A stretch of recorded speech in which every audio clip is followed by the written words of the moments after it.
Olá, meus caros, minhas caras, tudo bem com vocês? Estamos aí de volta para a continuação do nosso curso, né? Então, como nós avisamos no final do nosso último encontro, a partir desse encontro, que é o nosso segundo, as nossas aulas serão eu e você sem a turma na sala de aula. Então, a gente vai fazer as aulas todas gravadas, focadas aí para você que está em casa com a gente e direcionando exatamente para você, sem interferência de nenhum aluno em sala de aula, tá bom?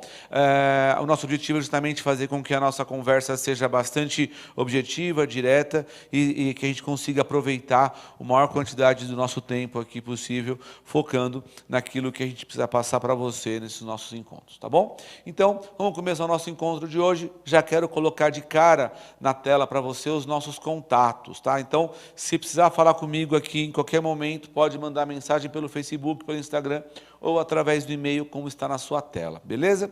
E vamos começar o nosso encontro de hoje tratando exatamente do conceito de tributo.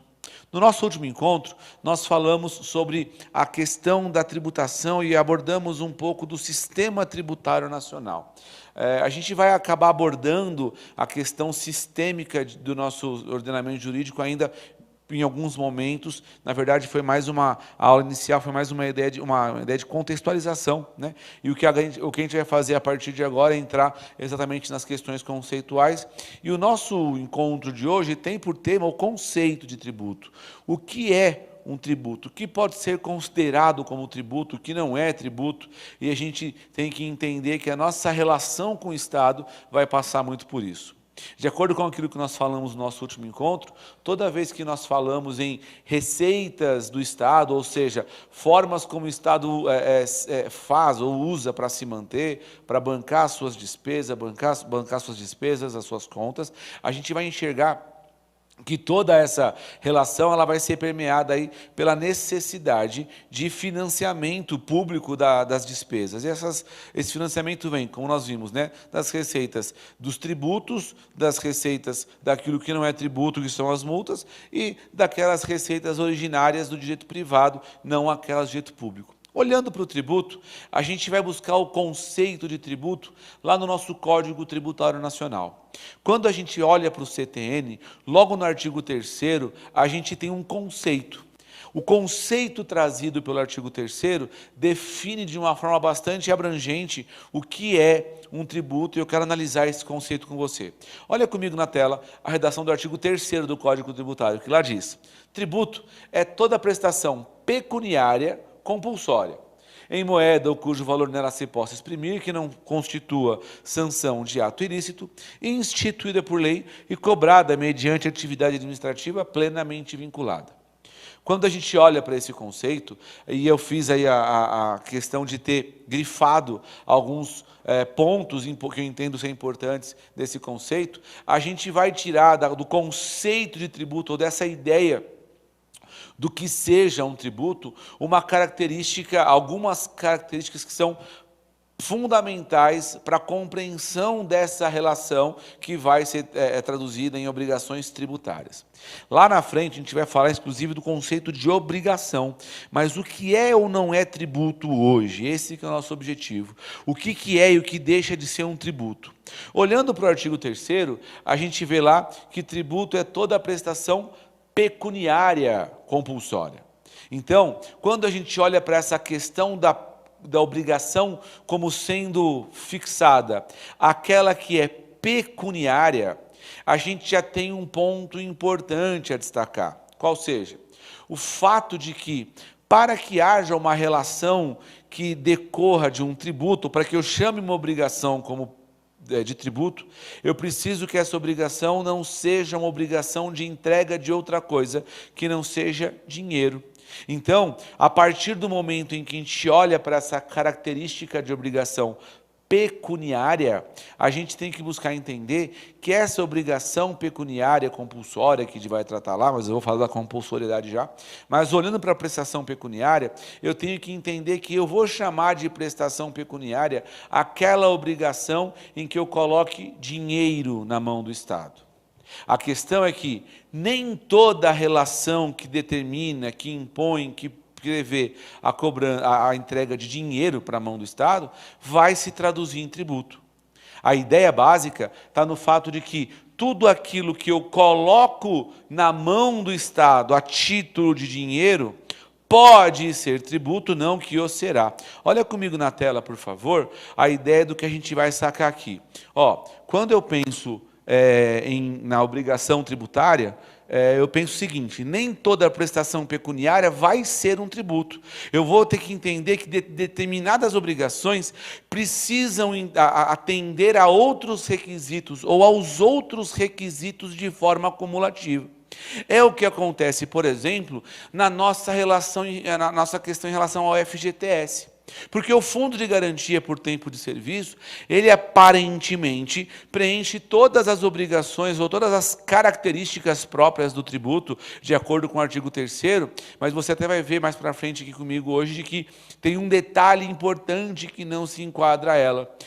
A ausência de um dos requisitos para que algo seja considerado como tributo, que algo não seja considerado como tributo, já é suficiente para descaracterizá-lo. Eu preciso entender que aquela obrigação pecuniária, compulsória, decorrente de lei, que nós vimos aqui no artigo 3º, são características cumulativas para que haja uma relação chamada de tributária. Ou seja, para que algo tenha natureza de tributo, eu preciso entender e preciso compreender essa necessidade, essa obrigação de que a prestação pecuniária compulsória seja passível de ser expressa em moeda, e aí a gente pode pensar em alguns outros exemplos de obrigações que não são tributo. Olha comigo na tela. Quando, por exemplo, o serviço militar obrigatório para os homens, o trabalho no tribunal de júri, o trabalho nas eleições, a própria eleição, são prestações que não são pecuniárias, são prestações que são obrigatórias, são prestações que o contribuinte, a pessoa, o cidadão, não pode se furtar a cumpri-las, em regra, mas elas não se traduzem, não podem ser traduzidas em tributos. Por quê? Porque não são ali no seu bojo obrigações pecuniárias, são obrigações de fazer, e essas obrigações de fazer não são passíveis de serem expressas em moeda. Então, para a gente olhar para o tributo, eu preciso enxergar a prestação pecuniária, compulsória, já vou voltar na compulsoriedade, mas a prestação pecuniária como sendo aquela que é passível de ser expressa em moeda, aquilo que pode ser traduzido em dinheiro na nossa relação com o Estado. Eu não posso pensar na obrigação tributária como sendo algo que não envolva uma relação em que eu, contribuinte, entregue dinheiro na mão do Estado. Se eu tiver uma obrigação a fazer, e essa obrigação não tem a relação com entrega de dinheiro, eu não posso chamar de tributo. E a rigor, quando a gente pensa em tributo, a única coisa que eu posso elencar como passível, caracterizador de um tributo, é aquela obrigação onde eu coloco, de fato, dinheiro, grana na mão do Estado. Sem que haja isso, não existe ou não existirá um tributo. Por mais que exista a obrigatoriedade, por mais que exista a compulsoriedade, por mais que exista outras características, se a obrigação não for pecuniária, eu fujo do conceito de tributo. Por isso que eu coloquei aqueles exemplos: o serviço militar obrigatório, o voto, trabalho no júri quando se convocado. A gente não pode fugir dessas obrigações a princípio, Existem exceções, enfim, mas de toda sorte eu não posso denominá-las de tributo, eu não posso classificá-las como tributo. Para que sejam tributos, é imprescindível para que fossem tributos, seria imprescindível que elas fossem caracterizadas como entrega de dinheiro na mão do Estado, o que não é o nosso caso aqui. Quando eu olho para essa relação de obrigação pecuniária, onde eu posso expressar essa obrigação em dinheiro, vale a pena a gente dar uma olhada no que fala o artigo 162 do CTN. Olha comigo na tela o que o artigo 162 fala. Ele fala que o pagamento do tributo é efetuado em moeda corrente, cheque ou vale postal, e nos casos previstos em lei, em estampilha, papel selado ou por processo mecânico. Por que eu fiz questão de fazer essa demonstração? ou trazer isso aqui à nossa análise? Porque o fato de eu ter uma obrigação traduzida em estampilha não descaracteriza aquilo como tributo. Aí você me pergunta, Rubens, beleza, mas o que é estampilha? Talvez o exemplo mais próximo do nosso dia a dia esteja em 2 produtos. Se você é fumante ou conhece alguém que fuma, você certamente já viu num maço de cigarro um selinho que fica ali preso naquele lacre do cigarro. Aquilo é uma estampilha. Ou um outro exemplo, em algumas bebidas alcoólicas a gente tem lá sobre o fecho, sobre o gargalo, a rolha da garrafa de vinho, ou a tampa da garrafa de uísque. Cachaça tem lá. Algumas delas têm o selo, que é uma estampilha. Se você pegar aquele selo, você vai reparar que ali está escrito IPI, em letras, papel moeda, né? Então tem lá Receita Federal do Brasil, tem lá algum tipo de proteção para evitar fraude, evitar falsificação, tanto no cigarro quanto na bebida alcoólica. Esses 2 exemplos são demonstrações onde existe ali a prova do pagamento do tributo. Quando a empresa produtora do cigarro, produtora da bebida alcoólica, selou aquele produto, ela está ali garantindo, comprovando, demonstrando que houve aquisição do selo, e aquilo é a demonstração, a comprovação do pagamento de um tributo. Então, por mais que eu tenha uma prestação pecuniária, isso não deixa de ser uma prestação pecuniária. A diferença é que talvez eu tenha a prova do pagamento acostado no próprio produto, em vez de ter lá um recibo de pagamento de código de barras guardado na nossa gaveta. A diferença ali está apenas na forma de operacionalizar a prova do pagamento, mas o tributo em si foi devidamente recolhido a partir do momento em que a empresa dispôs daquele selo e fez mencionar, fez constar no produto aquele selo. Existe no nossa história, na nossa história pregressa aí no Brasil, alguns produtos eram selados. Então, um dia eu tive a oportunidade de mexer numa mesa, numa casa de uma tia fora aqui de São Paulo, e sobre a mesa no tampo da mesa tinha um selo gigante. E quando eu peguei, limpei aquilo, eu verifiquei, era como se fosse uma estampilha. Era uma prova de que na produção daquela mercadoria, daquele produto, daquele imóvel, tinha sido feito o pagamento à época. Então, é um exemplo, é uma mesa muito antiga, não estou nem falando da Constituição de 38, mas são formas de demonstração do pagamento. Então, note, a estampilha, o selo, nesse caso, ele é apenas uma forma de viabilizar a comprovação, viabilizar a demonstração de que houve o recolhimento da obrigação tributária como uma obrigação pecuniária. Eu não tenho nenhum tipo de separação, nenhum tipo de segregação em relação a esse critério, pela forma de comprovação, porque na hora que a empresa produtora do cigarro ou da bebida fez o pagamento, ela cumpriu aquilo, adquirindo os selos, cumprindo a obrigação pecuniária. Então, é apenas uma demonstração de como o tributo foi feito, de como ele foi pago. Além disso, eu quero trazer para você já um outro conceito que é importante para a gente guardar a relação com aquilo que a gente está falando aqui. O fato de eu ter uma prestação pecuniária que é passível de ser expressa em dinheiro, passou, num passado aí relativamente recente, por uma espécie de novidade. A partir do ano de 2001, foi admitido pelo nosso Código Tributário Nacional, através de uma alteração que veio lá, através da Lei Complementar 104, e que acrescentou ao Código Tributário Nacional o inciso número 11 ao artigo 156. O artigo 156 do Código é um artigo que prevê as causas de extinção do crédito.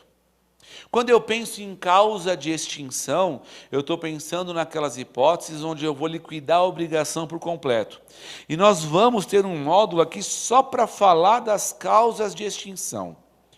Acontece o seguinte, que quando eu olho para as causas de extinção, entre elas existe o pagamento. Pagamento ali em dinheiro, pagamento em espécie.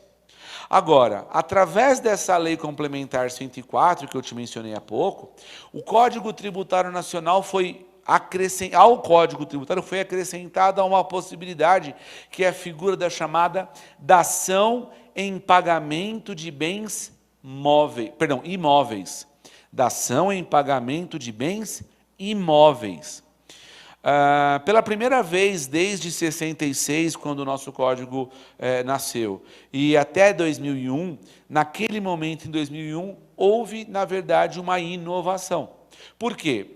Porque nasceu ali a possibilidade de que fizéssemos o adimplemento da obrigação tributária através da entrega não em espécie, mas traduzida num bem imóvel, como forma de satisfação da obrigação tributária. Então, eu quero que você entenda o seguinte, isso aqui é um parêntese na nossa conversa de hoje. Por quê? E quero que você entenda que isso não descaracterizou o conceito de tributo. Não se deixou de ser tributo. Por quê? Quando eu olho para tributo, quando eu olho para a figura do tributo, eu quero que você entenda o seguinte: toda a relação jurídico-tributária, ela vai nascer necessariamente de um ato legal. A gente vai fazer muito isso aqui, você vai me ver muito fazendo isso com vocês aqui na sala de aula, mas que é justamente desenho da chamada linha do tempo tributária. Todo tributo, ele nasce de uma norma. Essa norma vai prever uma hipótese de incidência. Essa hipótese de incidência é a situação hipotética que a lei prevê, em abstrato, de que a tributação aconteceria. Então, vou pensar em exemplos aqui. Imagine comigo, vamos tomar por base o IPVA. O imposto de propriedade de veículo automotor, que é um dos tributos, ele tem por hipótese de incidência o exercício da propriedade. Eu sei que se eu tiver um carro, eu terei praticado uma consequência da hipótese de incidência, que é o nosso chamado fato gerador. Qual que é a diferença? Tudo isso daqui está previsto na norma. Essa norma prevê uma situação hipotética que, quando concretizada, nós chamaremos de fato gerador. Vamos pensar no IPVA. Você tem a vontade de comprar um carro, não comprou ainda. Foi até a concessionária, fez lá um test drive. Você não praticou o fato gerador, mas você sabe que a norma prevê que, caso você adquira o veículo, você se tornará contribuinte do IPVA. Muito bem. A partir do momento em que a norma prevê uma hipótese e eu concretizo a hipótese prevista na norma, eu terei praticado o fato gerador da obrigação tributária. E a partir daí que a gente vai ter início a uma relação jurídico-tributária. Por quê? É a partir da ocorrência do fato gerador que a fazenda já tem a possibilidade, já tem a legitimidade de poder, se for o caso, constituir um crédito tributário ou lançar esse crédito tributário. Então, note comigo o seguinte: a partir do momento em que nasce essa relação jurídico-tributária baseada numa norma, o que vai acontecer? A minha obrigação, quando eu tenho concretizado essa relação jurídica, é fazer o pagamento em dinheiro. Todavia, através da previsão do nosso artigo 156, inciso 11 do nosso CTN, nasce a possibilidade de que se faça o pagamento dessa obrigação tributária, prestação pecuniária, por meio da dação em pagamento, ou seja, da entrega como forma de adimplemento, como forma de pagamento, como forma de extinção de uma relação jurídico-tributária. Então, nasce, a partir de 2001, a possibilidade da criação de uma dação em pagamento. A gente não colocou na tela esse artigo ainda, né? Olha comigo na tela, por favor. Artigo 156, Extingue o crédito tributário. Inciso 11, a dação em pagamento em bens imóveis na forma e nas condições estabelecidas em lei. O que é importante entender aqui? O nosso Código Tributário prevê a dação e essa previsão do Código Tributário, ela faz a previsão genérica, e aí cada ente tributante, União, Estados, municípios, passam a ter a legitimidade de, caso optem por isso, caso tenham interesse, criarem leis próprias, lei municipal, lei estadual, lei federal, para a admissão da dação em pagamento em condições que a própria lei vai especificar. Então, a ideia principal é entender o seguinte: eu não tenho aqui, nesse caso, uma descaracterização da prestação pecuniária, porque a caracterização da prestação pecuniária se deu aqui no fato gerador. Quando se pratica o fato tributável, nasce aqui a obrigação de fazer pagamento, nasce aqui tem aqui o início da relação jurídico-tributária entre contribuinte e fisco.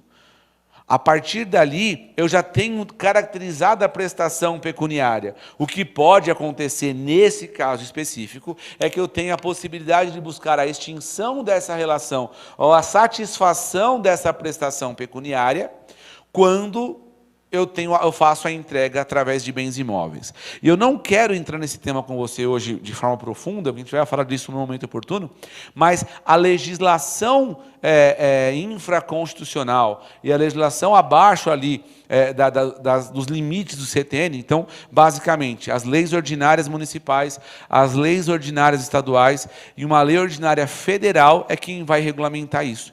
Então, nós temos isso regulamentado em lei federal, que só foi regulamentado em 2016, isso, que também é muito mal e porcamente trabalhado.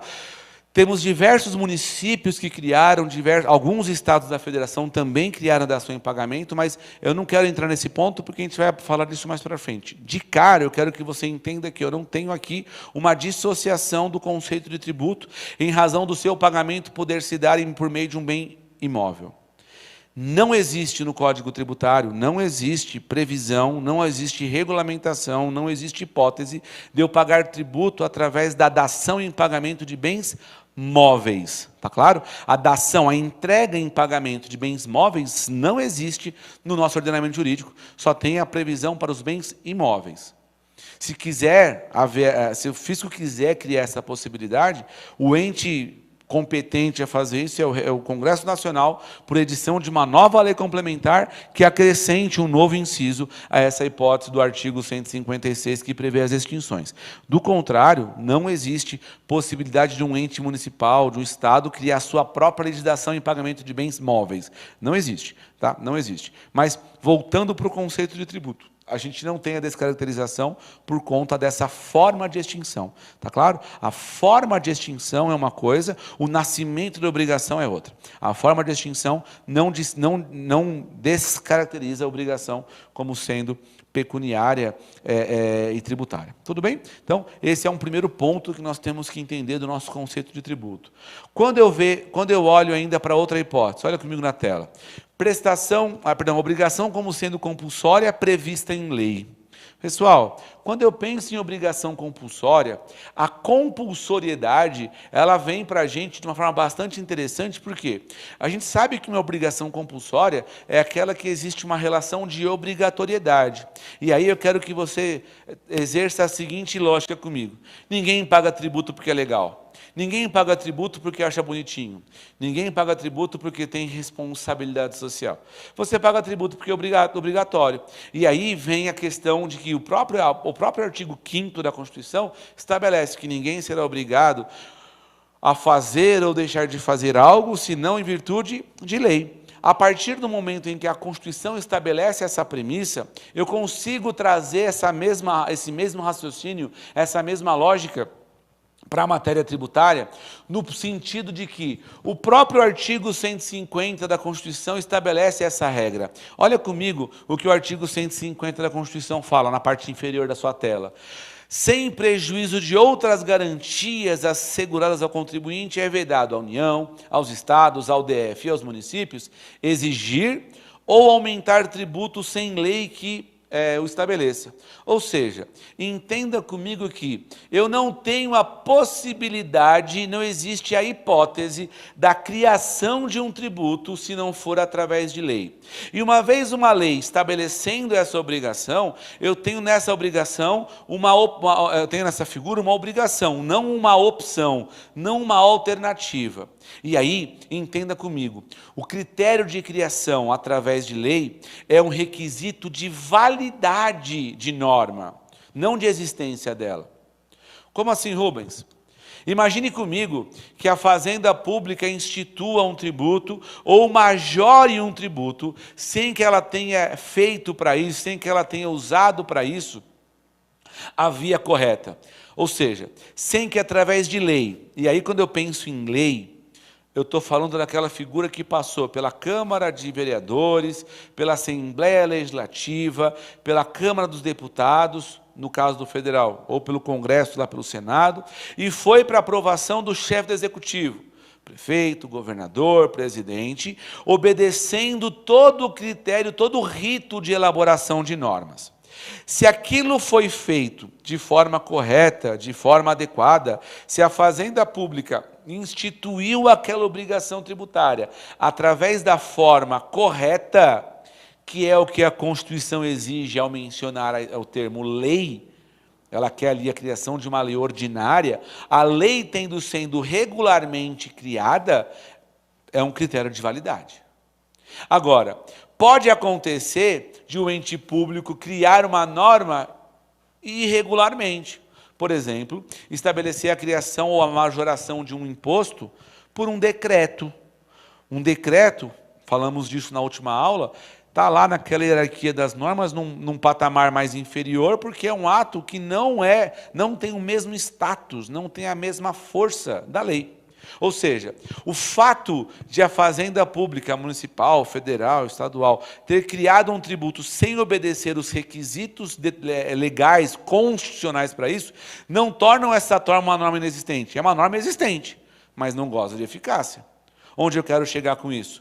Pode até acontecer de a Fazenda Pública querer levar a efeito, querer levar para frente uma cobrança baseada numa norma como essa, só que isso é passível de nulidade. Ou seja, a eficácia da norma não guarda relação com a sua existência. Ou seja, a validade, a aplicabilidade dela tem requisitos para acontecer. Ou seja, a partir do momento em que eu enxergue a existência de uma relação jurídico-tributária, norma existente, eu preciso saber, eu preciso buscar entender qual é a validade, ou se há validade naquela norma. Já começa por aí.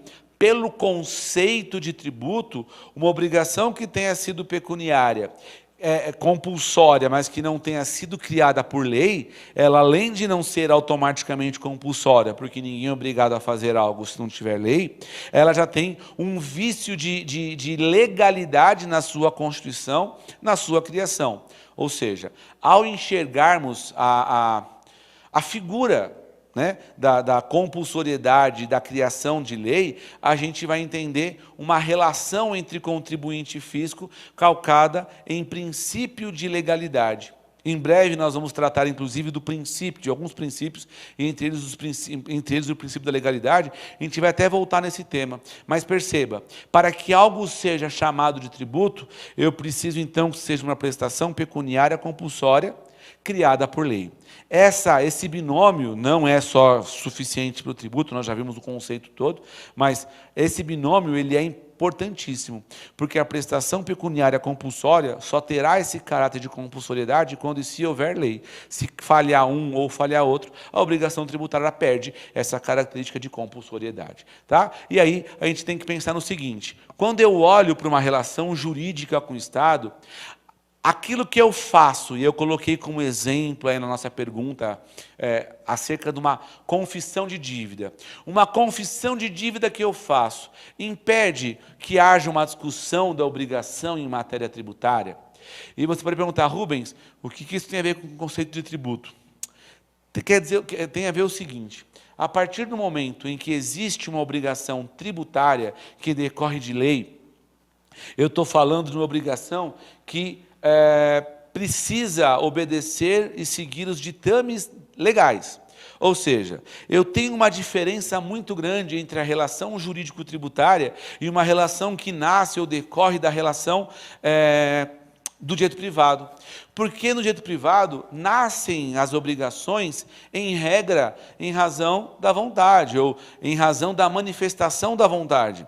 Reparem que eu não disse como absoluto, mas em regra. As obrigações do direito privado, elas decorrem, em regra, da vontade das partes. Agora, na obrigação tributária, isso jamais vai acontecer. Jamais vai acontecer. Por quê? Na obrigação tributária, a relação entre contribuinte e fisco somente se dará através da previsão legal. Ou seja, se não tiver lei, na hipótese, se não tiver previsão legal, não há que se falar em imputar a obrigação tributária a ninguém. Ainda mais quando eu penso numa pergunta como essa. Faço uma confissão de dívida para o fisco e depois descubro que eu fiz errado, confessei uma dívida que não era minha, confessei uma dívida inexistente, confessei uma dívida num valor maior do que de fato era devido, confessei uma dívida que foi constituída por uma alíquota errada, num valor errado, por quem não tinha competência, sei lá. Qualquer das possibilidades que possam levar a efeito um vício na obrigação tributária, não são suficientes, ou serão suficientes, perdão, para nulificar a eventual manifestação de vontade da parte. Olha esse julgado que eu coloquei para vocês aí. Pessoal, vocês vão reparar no nosso curso que sempre que eu fizer menção a algum tipo de decisão judicial, eu vou colocar sempre a origem. Então, esse julgado aqui é um julgado levado a efeito lá pelo TRF da 4ª Região, num recurso que foi relatado pelo desembargador Dirceu de Almeida Soares, lá em 2004. Por que eu pensei essa decisão? Porque olha como que ele coloca. Ele fazia menção a uma confissão de débito numa discussão em ação judicial e dizia: a confissão da dívida que acompanha o pedido de parcelamento não impede a discussão do débito na esfera judicial. Por quê? Porque a nossa relação com o Estado é uma relação legal, não é uma relação que decorre de ato de vontade, não é uma relação que decorre da intenção da parte. Eu vou dizer para você o seguinte: ainda que eu tenha um tributo parcelado, confessado, e esse tributo já tenha sido atingido pelo Instituto da Prescrição, vamos falar disso também, uma aula só disso. Mas o que é a prescrição? É a extinção da cobrança pelo decurso do tempo. Vulgarmente o pessoal chama de caducar a dívida, né?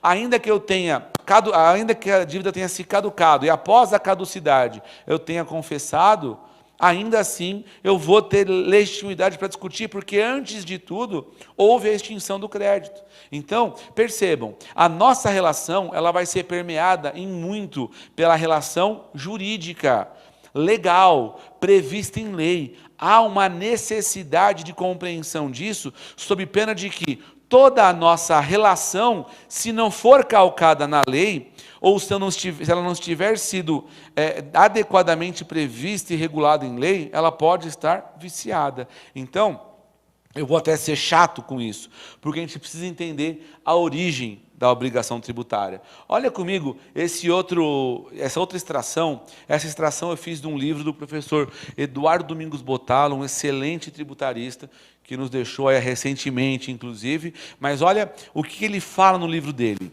Dada a natureza iminentemente ex lege da obrigação tributária, o recolhimento de tributo feito pelo contribuinte em razão da confissão de débito, imposta como condição para que obtenha do Estado credor um documento, uma providência ou qualquer outro tipo de benefício, não impede que, em momento posterior, venha ele a postular a respectiva restituição, amparado na falta de suporte legal ou constitucional deste pagamento. Olha que interessante. Não impede que, em momento posterior a essa confissão, ele venha postular a respectiva restituição daquilo que se pagou, amparado na falta de suporte legal ou constitucional do pagamento. E aí eu quero fazer uma observação. O professor aqui na hora de copiar o texto, colocou o amparado, erro de digitação aí, troquei o P pelo B na hora de digitar e deu errado aí, mas perdão, amparado por essa falha. Então note comigo, não é porque eu confessei que a minha dívida é irretratável. Não é porque eu confessei que a minha dívida eventualmente seja indiscutível. Não é porque houve confissão por parte do contribuinte que a relação com o Estado ela está acabada e limitada àquele ato de vontade. Por se tratar de uma obrigação iminentemente ex lege, ou seja, se houver vício na relação jurídico-tributária, se houver vício no contexto que faz nascer o tributo, há sim a possibilidade de cancelamento, revogação, dissolução desse ato de vontade, para que se discuta sim a obrigação tributária. Então perceba, seja naquele julgado que eu coloquei para vocês, seja na extração do livro do professor Domingos Bottalo, nós enxergamos aí a característica de que a prestação pecuniária e compulsória prevista na lei, a condição de compulsoriedade, a compulsão de obrigatoriedade, ela vai se manter e ela vai acontecer por força de lei, jamais por força de vontade. Então, note comigo, quando a gente enxerga a obrigação tributária, eu penso numa prestação pecuniária compulsória criada por lei. A minha relação com o Estado está adstrita a essa legalidade, sem a menor sombra de dúvidas. Tudo bem? Vamos pensar em mais um ponto em relação ao nosso conceito de tributo. Olha comigo na tela. Tributo só é tributo quando não constitui sanção de ato ilícito.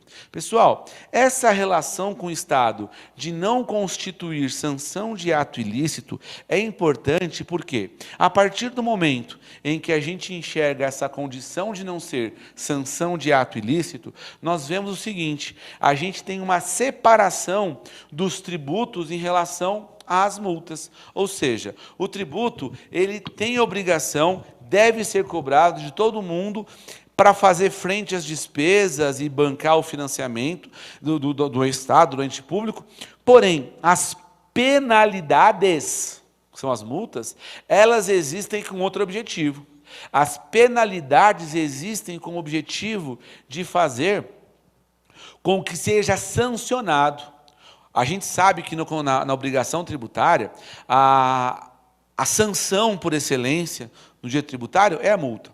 Se nós temos na obrigação tributária uma prestação pecuniária, a multa ela vai decorrer também vai acabar acontecendo também numa obrigação pecuniária.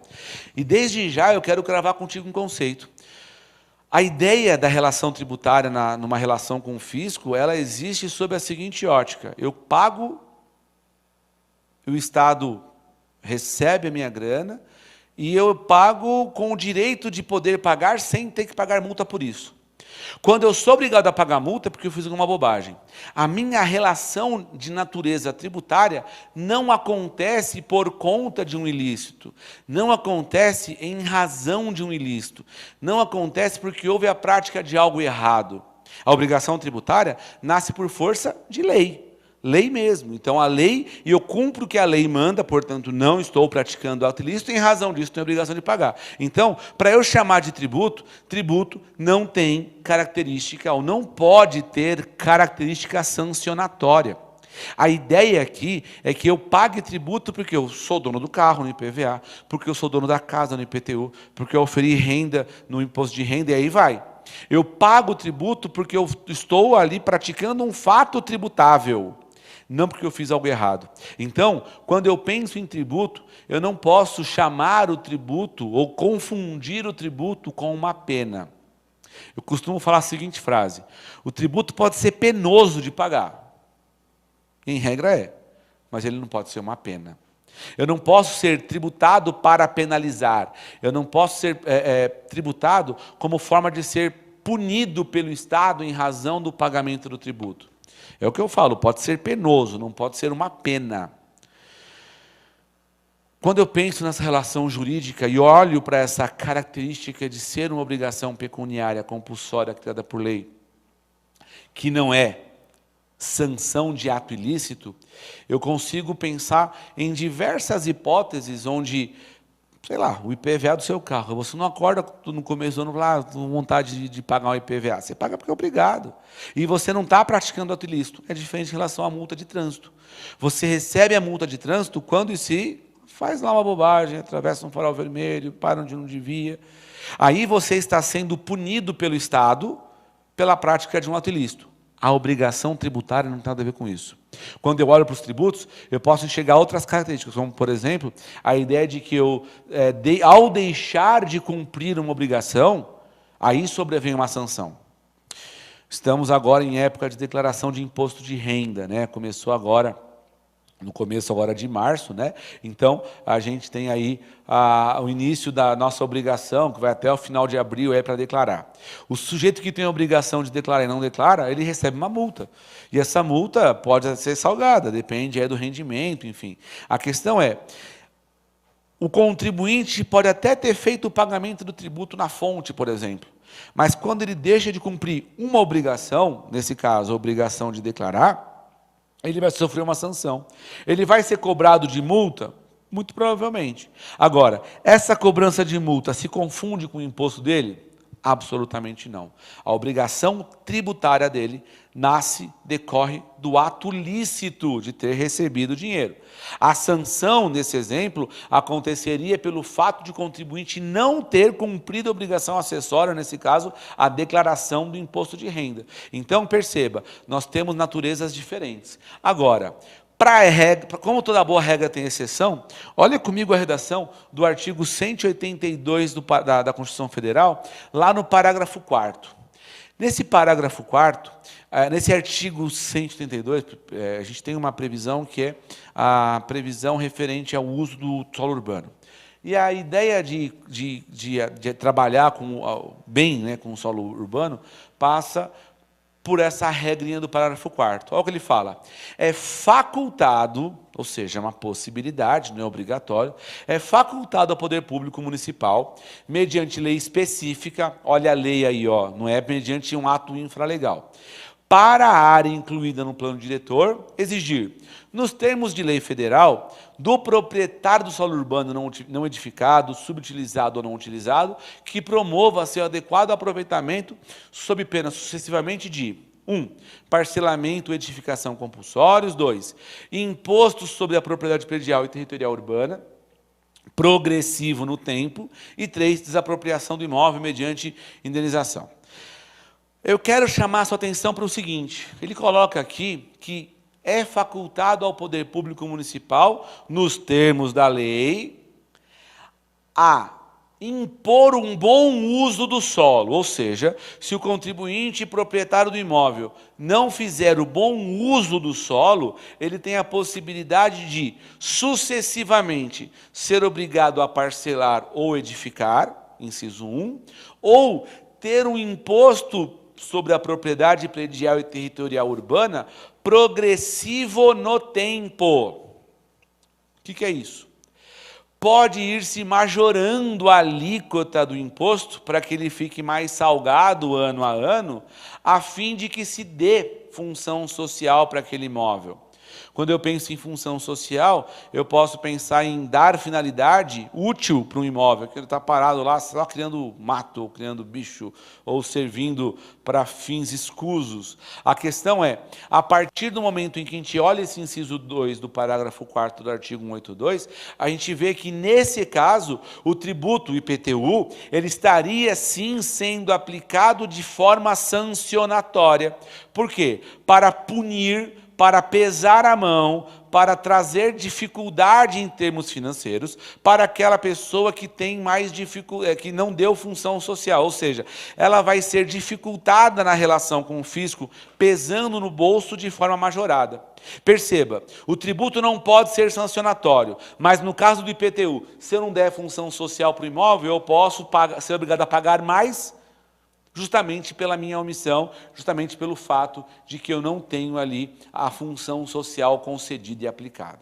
Então, perceba, o tributo não é sancionatório. Eu não pago o tributo porque eu fiz algo errado. Eu não pago o tributo porque houve um ato ilícito. Nesse caso, em razão do não uso, da não aplicação da função social, que eu nem posso chamar efetivamente de um ato ilícito, mas da não aplicação da função social da propriedade, nós poderíamos ter aí um excesso, uma cobrança maior em relação a outros contribuintes, em razão da não aplicação, não concessão, não utilização do bom uso do solo urbano. Então, nesse contexto, a gente enxerga um exemplo onde o tributo estaria sendo aplicado de forma a sancionar quem não faz o bom uso dessa terra urbana. Não é da natureza do tributo ser sancionatória, mas nesse caso a Constituição previu uma exceção a essa regra. Tá legal? Vamos chegando aqui tomar um cafezinho, daqui a pouco a gente volta e continua falando do nosso conceito de tributo. Até já.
Vamos lá, pessoal, voltando aí do nosso intervalo, queria, antes da gente continuar a nossa análise do conceito de tributo, fixar alguns conceitos com você.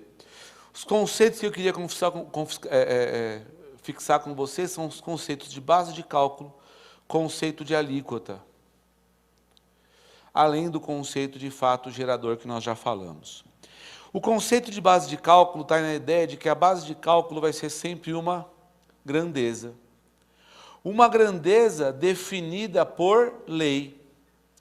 Grandeza essa que vai servir como elemento para que a gente possa fazer a apuração de uma obrigação tributária.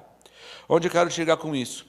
A ideia da base de cálculo está intimamente ligada à ideia do seu fato gerador. Como nós falamos mais cedo, o fato gerador é aquele fato que a lei chama, a lei prevê como sendo um fato tributável. Ou seja, a partir do momento em que a norma preveja que algo seja passível de tributação, ou é passível de tributação, a gente vai enxergar nesse fato gerador uma situação da vida, uma situação qualquer, que a lei chama de uma situação tributável. E não tem sentido uma situação que nasce de um fato gerador ter por base de cálculo, ou ter um elemento de quantidade que não guarde relação com esse fato. Nós citamos há pouco o exemplo do IPVA. Então, o IPVA, o Imposto de Propriedade do Veículo Automotor. Nós sabemos que a propriedade, o exercício da propriedade, ou ser proprietário, é o fato tributável. E a gente sabe também que, em razão do exercício da propriedade, nasce a possibilidade, nasce a hipótese, nasce a condição de eu pagar o tributo. Guarda a relação esse pagar com o fato gerador? É óbvio. Agora, para que eu apure esse pagar, para que eu mensure, para que eu possa mensurar esse pagar, eu preciso partir de algum ponto. O ponto aqui é exatamente o ponto de partida em relação à figura da base de cálculo, para que eu possa ter uma grandeza, ou ter fixado nessa grandeza o que será sujeito à tributação. Como assim? A lei vai dizer sobre o que o meu tributo será medido. A gente sabe que, no caso do IPVA, a gente tem, por base de cálculo do IPVA, o valor do veículo. Cada estado tem a sua forma de aferir esse cálculo, né? Mas muitos estados se baseiam na tabela FIPE para isso. Agora, fato é que essa grandeza que a lei define, que eu vou chamar de base de cálculo, vai ser uma grandeza que a lei vai definir, que a lei vai fixar, e que a partir desse ponto, ou dessa grandeza que a lei fixa, que a gente vai poder aferir o valor do tributo em reais. Agora, essa base de cálculo por si só não me traz nada de demais sem que exista aplicação de uma alíquota, ou seja, a alíquota que em regra pode ser um valor percentual ou também pode ser um valor fixo, mas que a ideia básica é que eu sempre tenha uma alíquota vezes a base de cálculo para que eu apure o valor do tributo em reais. Ou seja, se eu pratico o fato gerador, ou quando eu pratico o fato gerador, nasce a possibilidade de que a fazenda aplique sobre a base de cálculo uma alíquota para que eu apure o valor do imposto em reais. Deixa eu deixar claro para você uma coisa, eu sou um analfabeto em matemática, isso aqui não é matemática, isso aqui é direito, tá? Pensa assim. Quando eu penso no estado de São Paulo, nós temos que o IPVA no estado de São Paulo é de 4%. 4% é a nossa alíquota. E a gente sabe que a base de cálculo do imposto é o valor do carro. Então, para a gente fazer uma conta redonda, imagine um carro que tem o valor de R$100 mil. Se R$100 mil é a minha base de cálculo, eu vou aplicar sobre essa base de cálculo os 4% e vou chegar no imposto em reais, R$4 mil. Rubens, por que isso é importante entender? Pelo seguinte, A partir do momento em que eu tenha o conceito do que seja tributo, o tributo vai passar necessariamente por essa análise, por essa quantificação. Por quê? Porque a gente vai entrar na quarta característica do conceito de tributo. Todo tributo, para ser tributo, está vinculado a uma atividade administrativa plenamente vinculada. Como assim? A partir do momento em que existe uma obrigação prevista em lei, essa obrigação, ela vai ser quantificada, ela vai ser mensurada, ela vai ser medida a partir do ponto em que nós enxergamos nessa obrigação tributária uma atividade administrativa que é vinculada para executar essa cobrança e para impor essa obrigação a mim e a você. Então, o primeiro ponto que a gente enxerga olhando para essa atividade administrativa vinculada está no fato de que, para a Fazenda Pública impor, quantificar, liquidar essa obrigação para nós, ela vai precisar necessariamente fazer um trabalho administrativo, que é um trabalho vinculado, ou seja, não é um trabalho discricionário. E esse trabalho vinculado, vírgula, não discricionário para ser redundante, vírgula, previsto em lei, vai dizer para a gente como a atividade de cobrança deve e pode acontecer. E aí, eu já quero antecipar com você um ponto que a gente vai falar em breve, mas é a ideia de que, quando eu falo em atividade administrativa plenamente vinculada, ela está relacionando-se com a constituição do crédito tributário, com tornar aquele crédito algo exigível. Por quê? A gente vai olhar para essa atividade administrativa e enxergar o seguinte. Olha aqui comigo na tela. Eu vou enxergar a atividade estatal prevista lá nesse conceito de tributo, ela vai guardar relação com a figura da chamada competência tributária. O que isso quer dizer? Cada ente público tem a legitimidade para criar, para instituir o tributo da forma como a Constituição Federal estabelece. Ou seja, essa atividade estatal vinculada, ela é distribuída entre os diversos entes da federação. A União, os estados e os municípios, eles têm competências para que cada um institua, por exemplo, os seus próprios impostos. Então, nós temos os impostos federais, que são 7, né? O imposto de importação, imposto de exportação, o IPI, o IOF, o imposto de renda, o IGF e o imposto territorial rural. Se você pegar lá no artigo 153 da Constituição Federal, nós temos esses todos. Aí eu vou para os impostos estaduais. Nos impostos estaduais nós temos ICMS, IPVA e TCMD. Estão lá no artigo 155 da Constituição. E os municipais, que são impostos, que estão no artigo 156 da Constituição Federal, que são IPTU, ITBI e o nosso ISS. Muito bem. Esses impostos estão separados, eu estou falando só de imposto, não estou falando de tributo em geral, mas é um exemplo do exercício de competência. Cada ente da federação só vai poder instituir os impostos, que a Constituição já previamente lhes separou. Ou seja, nessa atividade plenamente vinculada para que haja a cobrança do crédito tributário, cada ente federativo só pode cobrar aquilo que está no seu próprio pacote de competências. Eles não podem exercer competência fora do que aquilo que a Constituição estabeleceu, fora daquilo que a Constituição determinou e delimitou a cada ente público.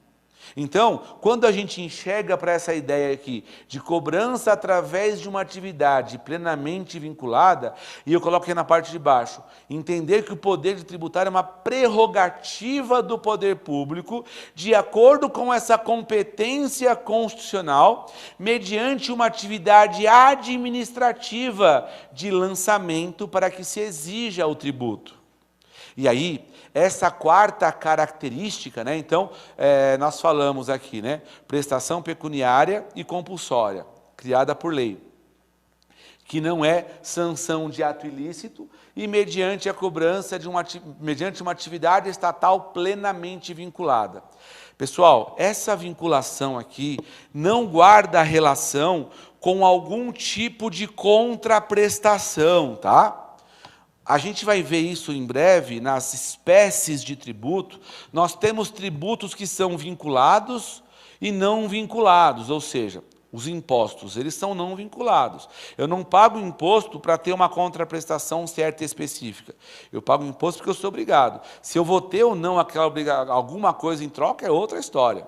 Em outras palavras, é entender que o dinheiro dos impostos, eles servem para ir para o caixa do ente público e lá o ente público fazer o que tiver que fazer com o dinheiro dele, no orçamento, lei de responsabilidade fiscal, e aí vai. Agora, quando eu penso em outras espécies tributárias, por exemplo, as taxas, as contribuições, a gente passa a ter uma natureza retributiva, é um pouco diferente. A aplicação do dinheiro público é uma coisa, a distribuição da receita é outra coisa. E ter uma atividade vinculada é outra.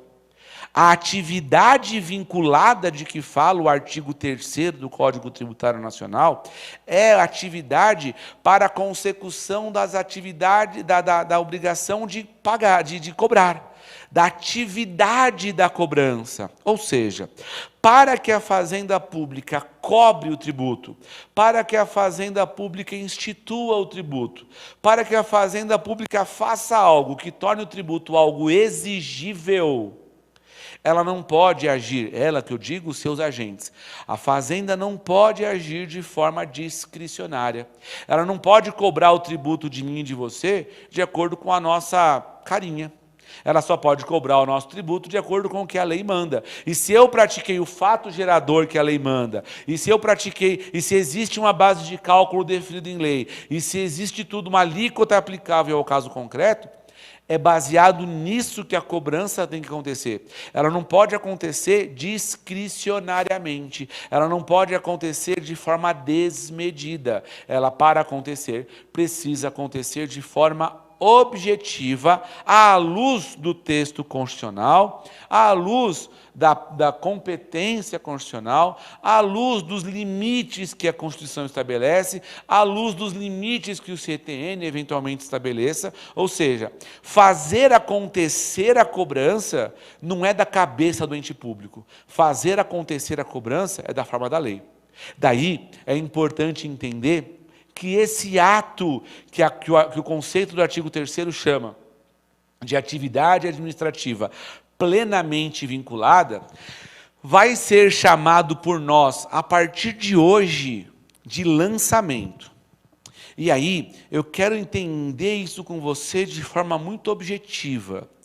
O ato de lançamento, que é o ato administrativo plenamente vinculado, é o ato que que quando praticado pela Fazenda Pública, faz nascer a exigibilidade de um tributo. Entenda comigo o seguinte: se existe uma hipótese de incidência prevista na norma, se existe a ocorrência de um fato gerador, a ocorrência do fato gerador, concretizando a hipótese prevista na norma, não é apto, por si só, a tornar algo exigível. Para que haja a exigibilidade, para que um tributo seja cobrável pela Fazenda Pública em desfavor do contribuinte, é necessário, é imprescindível que exista um ato administrativo de constituição desse crédito tributário. Então, a partir do ponto em que a constituição do crédito tributário foi consolidada através de um ato administrativo plenamente vinculado, é que o tributo ganha ares de ser cobrado. Para muitos tributos, essa cobrança ela é automática, então esse ato de lançamento é mais evidente. Por exemplo, IPTU e IPVA. IPTU recebe na sua casa o carnê de IPTU, está lançado. Né? O fato de a Fazenda mandar para a casa do contribuinte é suficiente. Mas tem outros tributos que não são tão simples assim. A gente vai analisar isso oportunamente. Mas para entender essa figura do ato administrativo plenamente vinculado, eu vou me socorrer com você lá na redação do artigo 142 do CTN. Olha comigo na tela, por favor, a redação dele. Lá diz: compete privativamente à autoridade administrativa constituir o crédito tributário pelo lançamento. Assim entendido o procedimento administrativo tendente a verificar a ocorrência do fato gerador, da obrigação correspondente, determinar a matéria tributável, calcular o montante do tributo devido, identificar o sujeito passivo e, sendo o caso, propor a aplicação da penalidade cabível. A atividade administrativa de lançamento é vinculada e obrigatória, sob pena de responsabilidade funcional. Olha que interessante. Esse artigo 142, ele deve ser analisado em conjunto ou em razão daquilo de que fala o artigo 3º. Por quê? Quando o artigo 3º fala que a obrigação tributária que o tributo é a prestação pecuniária compulsória criada por lei, que não é sanção e cobrada por um ato administrativo vinculado, esse ato administrativo vinculado é exatamente o nosso ato de lançamento que vem previsto aqui no nosso artigo 142. Então, quando eu vou para aquela linha do tempo que eu falei para você que a gente vai fazer um monte aqui no nosso curso, note o seguinte: existe uma norma que prevê uma hipótese de incidência. Quando eu concretizo a hipótese de incidência, eu pratico o fato gerador e, a partir do momento em que nasce pontapé inicial na relação jurídica, qual seja, a partir da ocorrência ou da prática do fato gerador, concretizando a hipótese trazida na norma, nasce ali uma relação jurídico-tributária que vai ser consolidada, que vai ser concretizada e tornar uma obrigação líquida através do nosso chamado ato de lançamento. Pessoal, o lançamento, de acordo com o que está no artigo 142, é o que confere exigibilidade ao crédito. Então, se eu voltar aqui naquilo que a gente enxerga do lançamento, o artigo 142 fala que compete de forma privativa à autoridade administrativa, ou seja, ao ente público que tem competência, ao Estado, à União, ao município, ao Distrito Federal, de acordo com a distribuição da competência pela Constituição, a fazer o seguinte: constituir o crédito através do lançamento. Em outras palavras, o lançamento ele serve para dizer o seguinte: contribuinte, a partir de agora você me deve. Por quê? Porque eu verifiquei que houve a ocorrência de um fato gerador. E já que nasce o fato gerador, começa a relação jurídico-tributária, então, primeiro ponto, o lançamento verifica a essa ocorrência, constata que foi praticado o fato gerador por alguém. Segunda característica, verifica a matéria tributável. Quando eu falo de verificar a matéria tributável, é porque para cada cidadão, para cada contribuinte, pode haver aplicação diferente, distinta de algum detalhe da matéria tributável. Ou seja, a partir do momento em que o lançamento acontece, além de eu verificar que houve de fato o fato gerador, a Fazenda vai verificar o que é ou não é tributável para cada relação, para cada situação. Vou fazer um parêntese aqui. Pode acontecer de eu praticar um fato gerador, mas eu ser isento de uma obrigação tributária. Então, não pode haver cobrança contra mim. Não pode nascer exigibilidade. Então, a fazenda, quando prepara, quando pratica esse ato administrativo vinculado, ela vai verificar a ocorrência do fato e analisar, determinar a matéria que é tributável, aquilo que está sujeito à tributação em razão daquele fato gerador. Num terceiro critério aqui do lançamento, ele faz o cálculo do montante do tributo devido. Aqui que eu vejo novamente o conceito de base de cálculo versus ou vezes a alíquota, para que eu possa chegar no tributo em reais. Ou seja, a figura do lançamento vai trazer liquidez à obrigação. Por quê? Na hora que a Fazenda Pública verifica que eu pratiquei o fato gerador e diz qual que é a matéria tributável, ela vai ter que fazer a apuração dessa relação jurídica e fazer a mensuração disso para que essa obrigação seja liquidada. Ou seja, eu tenho que poder chegar num valor em moeda para poder mensurar uma obrigação tributária, justamente por ser uma obrigação pecuniária. E, além disso, ela também faz a verificação de quem é o sujeito passivo dessa obrigação tributária. Ou seja, quem tem que pagar. Quem que tem obrigação de fazer o pagamento da obrigação tributária? De cara, e sem entrar nessa seara ainda, eu falo para você que existem pelo menos duas figuras aqui. A figura do contribuinte, que é a figura que tem relação pessoal e direta com o fato gerador, mas também tem situações onde quem banca isso daqui é um cara que a lei chama de responsável. Quem que é o responsável? É a pessoa que não praticou o fato gerador, mas que tem a obrigação de pagar porque a lei manda. Tem essa hipótese. Então, a gente percebe o seguinte, o ato de lançamento, como ato administrativo, ele tem um complexo de informações aqui, porque não adianta eu praticar o fato gerador. Se a Fazenda não souber que eu pratiquei o fato gerador, há uma dificuldade por parte dela em me tributar. Quer um exemplo interessante disso? Contratos de gaveta. Eu costumo falar que esse fenômeno não acontece muito no Brasil, acontece muito na Suíça, na França, lá na Noruega. No Brasil quase não acontece. Porque no contrato de gaveta, qual que é a história?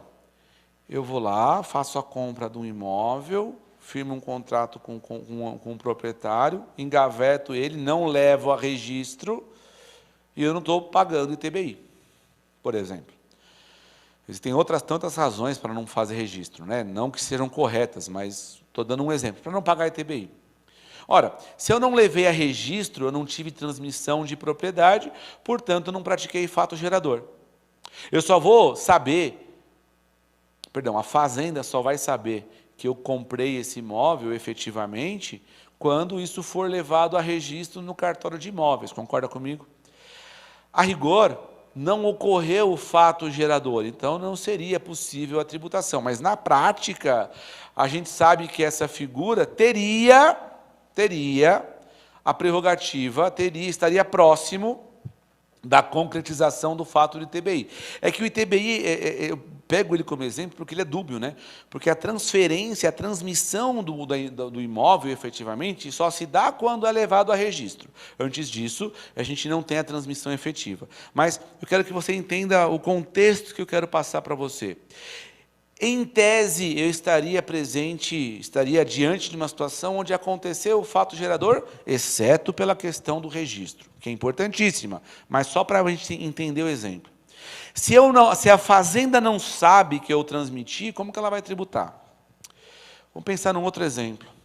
Imagina que o sujeito encontrou na rua um saco cheio de dinheiro, e guardou o dinheiro para si. A pergunta que eu faço é, houve o fato gerador do imposto de renda, quando o sujeito, sem que ninguém saiba, guarda para si um montante bastante alto de dinheiro que ele achou na rua. Situação absurda essa, tá? Um saco de dinheiro, milhões de reais num saco no meio da rua, eu vou lá, pego e guardo. Eu tive a prática do fato gerador. Se eu vou para o imposto de renda, o artigo 43 do CTN fala que o fato gerador do imposto de renda é o acréscimo, né? Então ele fala o seguinte, que é o produto do capital, ou seja, produto do meu dinheiro aplicado, produto do trabalho, ou seja, meu salário, o resultado do meu suor, ou a junção, a combinação de ambos. Ou ainda, qualquer provento, ou seja, algo que acresça, de qualquer natureza, proventos de qualquer natureza. É o que está no artigo 43 do CTN. Então, nesse caso, achei dinheiro da rua, não foi produto do meu capital, não foi resultado do meu dinheiro aplicado, não foi produto do meu trabalho, porque eu não trabalhei por aquilo, mas houve um provento, houve um acréscimo, houve uma majoração do meu patrimônio. Nesse exemplo bizarro, enxergue comigo o seguinte: se o sujeito achou o dinheiro, guardou para si, ele praticou o fato gerador de imposto de renda? Claramente, sim. Porque ele passou, não tinha nada, passou a ter um saco com milhões de reais. A questão é, a Fazenda tem condição de imputar a ele a obrigação tributária? Tem condição de lançar essa obrigação tributária em desfavor desse contribuinte? Considerando que é um dinheiro que a Fazenda não sabia que ali estava e que, a rigor, a princípio, também não sabe que foi para a posse desse sujeito? Ou seja, como que a Fazenda vai imputar a alguém se ela não sabe que ele, ou se ele, praticou o fato gerador? Se ela não sabe qual que é a base de cálculo, considerando que é um dinheiro sem origem? Porque uma coisa é eu receber meu salário e a minha fonte pagadora disser para o fisco: olha, fisco, eu paguei ali para o fulano R$2.000 por mês de salário, R$4.000 por mês de salário, estou pagando, eu estou noticiando, eu não, né? A empresa está noticiando e o fisco está ciente. Se o funcionário que recebeu 4 mil por mês não declara que recebeu 4 mil por mês, ele vai ter um problema com o fisco. Mas existe um cruzamento de informações mínimo que leva a isso. Nesse exemplo bizarro, achar o dinheiro na rua, como que a Fazenda, além de não saber se ele praticou ou que ele praticou o fato, como que ela vai apurar o valor do imposto devido sem que haja um mínimo de possibilidade para isso acontecer? Como que ela vai imputar aquela pessoa que teve esse acréscimo patrimonial estranho aí, mas como que ela vai imputar a sujeição passiva a essa pessoa, a esse sujeito, sem que isso tenha sido regularmente objeto de um ato administrativo de verificação? Ou seja, a gente passa a enxergar que, seja no exemplo do TBI, seja no exemplo maluco aí do imposto de renda, para cada situação que a gente verifica, há necessidade de compreensão. Para que o tributo seja exigido e exigível, o ato administrativo precisa acontecer de forma completa, verificando o fato gerador, determinando o que será tributável, fazendo o cálculo do montante do tributo devido, identificando quem tem que pagar, e eu vou colocar aqui em cima como um asterisco. E quando for o caso, ainda propor penalidade. Olha que interessante. Penalidade e tributo não se confundem, certo? Já falamos disso um pouco mais cedo. Nós sabemos que tributo e penalidade não são passíveis de confusão. Não são.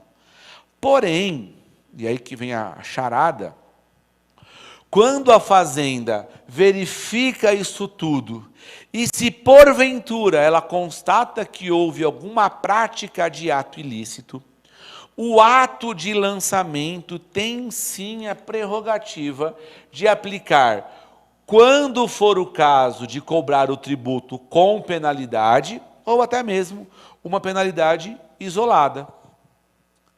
Quando a fazenda pública verifica que existe a prática de um ato ilícito, ela tem essa possibilidade. Então vamos pensar num exemplo. Imagine aquela empresa que todo mês fatura 100 mil reais, mas emite nota de apenas 30 mil reais, ou seja, ela está sonegando mensalmente 70 mil reais. Se isso acontece e a fazenda constata por alguma forma essa omissão, isso ela consegue fazer cruzando informações, com o trabalho da fiscalização. Ao apurar essa diferença, o que vai acontecer? A fazenda vai fiscalizar essa empresa e, invariavelmente, vai impor em desfavor dessa empresa, vai lançar em desfavor dessa empresa um auto de infração. O que esse auto de infração serve vai servir para quê? Justamente para fazer o contribuinte, vem cá. Analisando aqui a sua história, eu verifiquei que você praticou fatos geradores e não cumpriu a obrigação de declarar. Então você praticou e não me avisou, então eu vou imputar para você o tributo referente ao fato gerador, em razão daquele imposto X que você deixou de me pagar, já vou fazer o cálculo, já vou cobrar de você o imposto baseado naquilo que o fisco apurou, vai dizer quem tem que pagar esse negócio, você já vai imputar para o contribuinte ou para o responsável essa obrigação, e já tem a prerrogativa de, nesse mesmo ato, em razão da ilicitude, aplicar a sanção. Não, nós já falamos disso, não que haja identidade entre a multa e o tributo. Não haverá, não há. Só que, no ato de imposição da obrigação tributária, quando for o caso, e o artigo 142 deixa isso claro, quando for o caso, ela também tem a prerrogativa de aplicar a penalidade cabível. Olha de novo na relação comigo aqui do artigo 142. Olha na parte inferior da tela, ó. E sendo o caso, vírgula, propor a aplicação da penalidade cabível. Ou seja, o ato de lançamento, ele vai ter essa possibilidade, ele vai ter essa prerrogativa de poder colocar no colo do contribuinte não só a obrigação do tributo em si, mas quando e se houver algum tipo de bobagem, ele pode aplicar e cobrar o tributo acrescido, acompanhado da penalidade. Nada impede que esse lançamento seja apenas de uma penalidade. Este lançamento é apenas de multa, tá? Existe isso. Mas a gente vai olhar isso oportunamente. O que eu quero já cravar com você é que o ato que dá exigibilidade do tributo com a multa, ou só do tributo, ou só da multa, é o ato que eu vou chamar com você daqui para frente sempre de lançamento. Então, no conceito, para entender tributo, é imprescindível a gente enxergar essa característica, é enxergar que a obrigação tributária, que o tributo é a prestação pecuniária e compulsória, criada por lei, que não é sanção e cobrada através do ato administrativo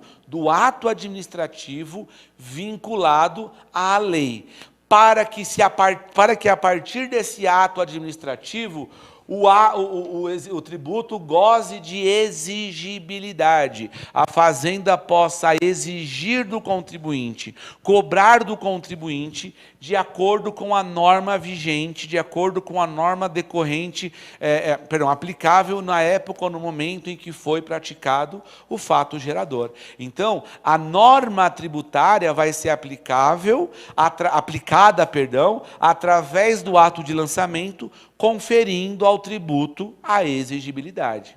Naquele exemplo maluco do imposto de renda, se eu peguei o dinheiro, guardei para mim e não fiz nenhuma coisa que suscitasse, eventualmente, esse meu acréscimo, a fazenda dificilmente chegaria até esse contribuinte. Por quê? Se ele não colocou o dinheiro numa aplicação, num banco, se ele não demonstrou, não evidenciou um acréscimo patrimonial, como que a fazenda poderia impor a ele, como que a fazenda saberia que foi ele quem achou aquele dinheiro na rua? Entende? Então, a ideia do lançamento é conferir exigibilidade ao crédito mediante a aferição de tudo aquilo. Para que o tributo seja lançado, tem que obedecer esses critérios.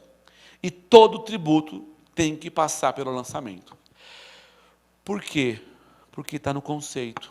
O tributo é a prestação pecuniária compulsória, criada por lei, que não é sanção, exigida, objeto de um lançamento, objeto de uma aferição mediante um ato administrativo plenamente vinculado. Então, essa é a ideia básica que a gente vai extrair do conceito de tributo. Então, quando a gente enxerga o nosso artigo 3º, a gente verifica, eu até vou voltar lá nele, quando a gente enxerga o artigo 3º, a gente enxerga justamente isso. Olha comigo na tela, por favor, novamente. Ó. Tributo é toda prestação pecuniária compulsória, ou seja, que é passível de ser expressa em dinheiro e é obrigatória, em moeda ou cujo valor nela se possa exprimir, que não seja sanção, ou seja, que não constitua sanção de ato ilícito, nós já falamos disso, que não confunde com a multa, instituída por lei, ou seja, não se admite a criação de um tributo por um ato infralegal e cobrada através de um ato administrativo, uma atividade administrativa plenamente vinculada. Acontece o seguinte, existe, em razão dessas características todas do artigo 3º, uma quinta característica que não está expressa no artigo 3º e que guarda relação com aquilo que a gente falou lá no comecinho do nosso encontro.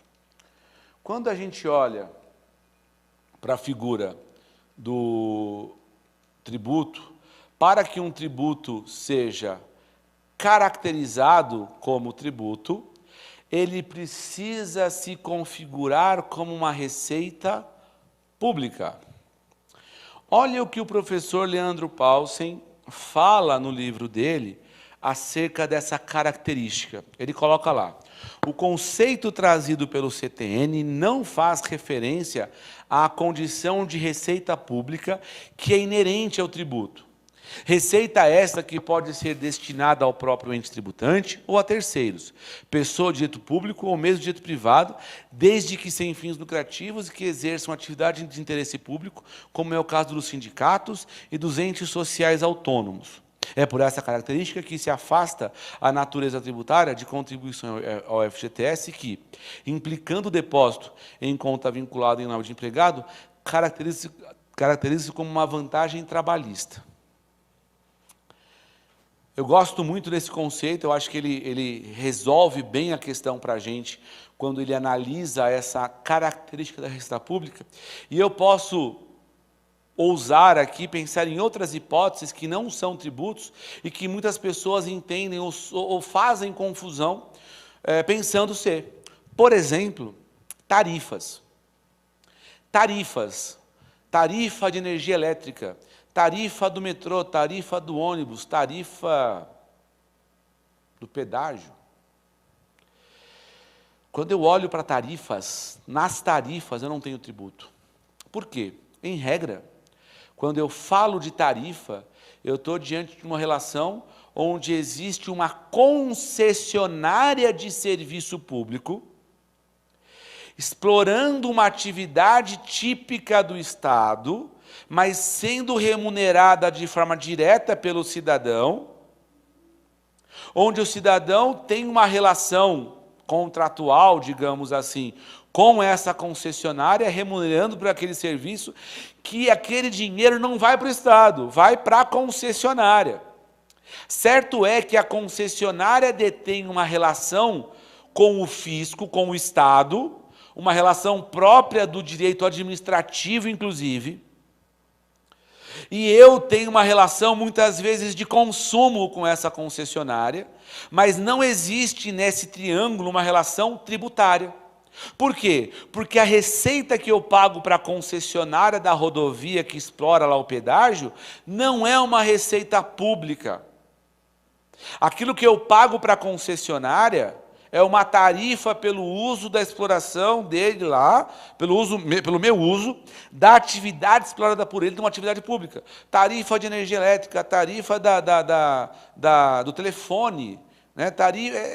O que se paga ali é tarifa, que é uma atividade típica estatal, dada em concessão para aquela empresa privada. Ou seja, eu não tenho ali uma receita pública, eu tenho uma receita privada. E quando eu comparo com o conceito trazido pelo professor Leandro Paulsen, onde ele coloca de forma muito interessante, muito brilhante, a questão do FGTS, quando a empresa paga o FGTS para a empresa, para o trabalhador, por mais que pareça ser tributo, por ser prestação pecuniária, por ser prestação compulsória, por ser prestação criada em lei, por não ser ato ilícito, por haver cobrança por meio de um ato administrativo de verificação, parece muito ser tributo, mas não é. Por quê? Porque não é uma receita pública. O dinheiro é destinado à conta vinculada do trabalhador e por ele vai ser levantada o dia que rescindiu o contrato de trabalho, ou não, enfim.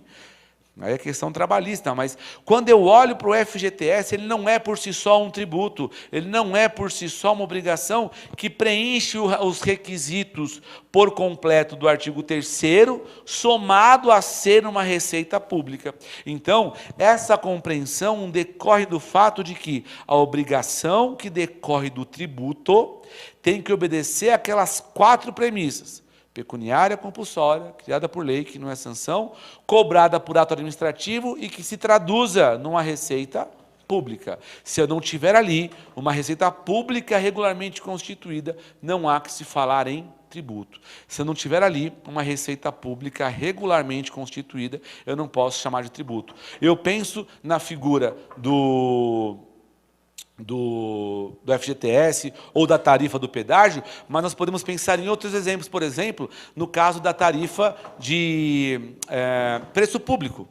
A partir do momento em que existe uma previsão de preço público, por exemplo, quando acontece no caso do Tribunal de Justiça de São Paulo, por exemplo, existe no Tribunal de Justiça do Estado de São Paulo a possibilidade da cobrança de um valor a título de cópias. Eu tenho a possibilidade, eu tenho a prerrogativa de fazer o trato de uma cópia de processo mediante remuneração do Estado. Então, a partir do momento em que existe essa figura, a partir do momento em que existe essa possibilidade de uma cobrança que é própria do direito administrativo, a gente não tem tributo. Por quê? É um preço público fixado pelo Tribunal de Justiça para a prestação de cópias. E note, eu não tenho ali uma única via.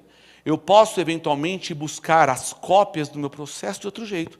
Posso fazer carga dos autos, tirar cópia na OAB, posso tirar foto, eu posso anotar. Não é uma única via, eu tenho possibilidades. Então, quando eu enxergo essa característica de ser uma receita pública, é imprescindível que a gente entenda o seguinte: a partir do momento em que existe a característica somada àquelas 4, de ser ela uma receita pública, a gente vai ter ali um tributo. Se eu não tiver essa característica de ser uma receita pública, não há que se falar em obrigação que decorra de tributo. Tributo tem que ser uma obrigação que obedeça àquelas 4 do artigo 3º e mais o fato de se traduzir necessariamente em uma receita pública. Dinheiro que vai ser recebido diretamente pelo Estado. E aí, a gente vai voltar a analisar isso em breve. As diversas espécies tributárias, impostos, taxas, contribuições de melhoria, elas vão ter naturezas próprias na sua repartição de receita, na sua criação, na sua constituição, mas para cada espécie de tributo eu vou ter um trato diferente. Eu vou chegar com vocês nisso em breve. Mas note, dessas figuras eu só vou chamar de tributo aquilo que tiver necessariamente essas 5 características. Pecuniária compulsória, criada por lei, que não é sanção, cobrada por um ato administrativo e se traduzindo numa receita pública. A gente vai começar a desabrochar esse assunto todo. Por exemplo, quando nós falamos dos lançamentos, do lançamento, existem modalidades para isso acontecer. Quando nós falamos de tributo, existem modalidades de tributo. Quando nós falamos de sujeição passiva, existem figuras, possibilidades distintas de criação de sujeitos passivos, ou de aplicação do sujeito passivo. Quando eu penso em matéria tributária, nós temos que entender que existem várias situações tributáveis ou não. Então, a gente está começando a nossa conversa aqui, partindo de um ponto comum a toda a matéria tributária. Toda a matéria tributária está baseada nesse conceito do artigo 3º. Todo tributo vai ter necessariamente um lançamento. Todo tributo tem que ser uma receita pública. Todo tributo tem que ser uma prestação pecuniária e compulsória. Todo tributo tem que nascer de lei. Então, a gente começa nesse contexto, nesse contexto todo, o nosso curso hoje. Então, a gente, sabendo do conceito de tributo, a gente vai começar daqui para frente a desmembrar toda a relação jurídico-tributária, contribuinte físico, baseado nesse conceito do artigo 3º do nosso Código Tributário Nacional. Tá bom? Então, com isso, o que a gente fecha na nossa conversa? Sabemos o que é tributo. Daqui para frente, tudo aquilo que a gente for estudar vai estar baseado, vai ser decorrente disso que a gente conceitou aqui agora com vocês. Beleza? Espero que tenha ficado claro aquilo que você tiver de dúvida, aquilo que eventualmente surgir de questionamento, você deve fazer contato com a gente. Tem aí novamente na tela os meus contatos, então pode pôr na tela, por favor, Mari, obrigado. Facebook, Instagram, e-mail, está à sua disposição. Se eu puder te ajudar, vai ser um prazer, tá bom? Um beijo a todo mundo, até o nosso próximo encontro, e lá nós falaremos sobre vigência e eficácia de norma tributária, tá bom? Um abração, até a próxima.